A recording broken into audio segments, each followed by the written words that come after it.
مفاهيم غلط عن التسامح موديانا ده. انا هبه فوزي NLP لايف كوتش ومؤسسه نادي عن ايجيبشن جيرل، وفي الفيديو ده هكشف لك اكتر مفاهيم مغلوطه عن التسامح ومخليه ستات كتير مسوحين نفسهم ومبوظين علاقتهم بنفسهم. تخيلي ببساطه حد دخل بيتك وكسر حاجه غاليه عليكي جدا. هنا عندك اختيارين: تنظفي البيت، تصلحي اللي اتكسر، تختاري كويس وبوعي مين اللي يخش البيت تاني ويقعد فين بالظبط. الاختيار التاني تكنسي اللي اتكسر تحت اي سجاده.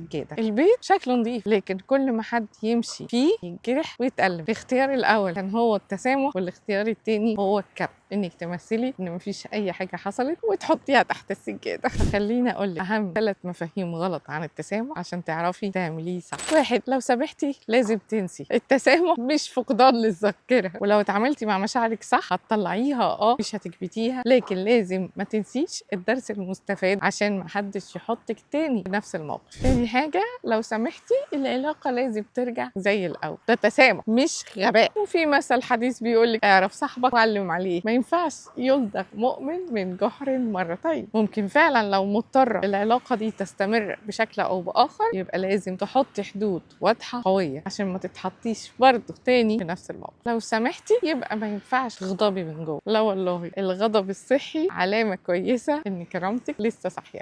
لازم تتعاملي مع مشاعر الغضب وتخرجيها عشان ما تكبتيهاش، لكن مش معناها ان انت هتطلعي قلوب لما تفتكري اللي حصل او تشوفي الشخص اللي اذاك. التسامح الحقيقي عزيزتي معناه اني مش هخلي اللي حصل يسكن جوايا، لكن هتعلم الدرس واخد بالي ما اتحطش فيه تاني. التسامح معناه انك تعترفي باللي حصل، تقولي اللي حصل ده وجعني لكن انا هتعلم منه وانا اكبر من الوجع ده. وبعد ما فهمتي الفرق قولي لي في الكومنتات اكتشفتي انك سامحتي فعلا ولا كبتي. وما تنسيش تتابعي لو عايزه ترجعي لنفسك الحقيقيه، عشان هنا بنبني الشخصيه اللي قادره تخلق الحياه اللي طول عمرك بتتمنيها مش اللي بتتفرض عليكي. بس خلاص.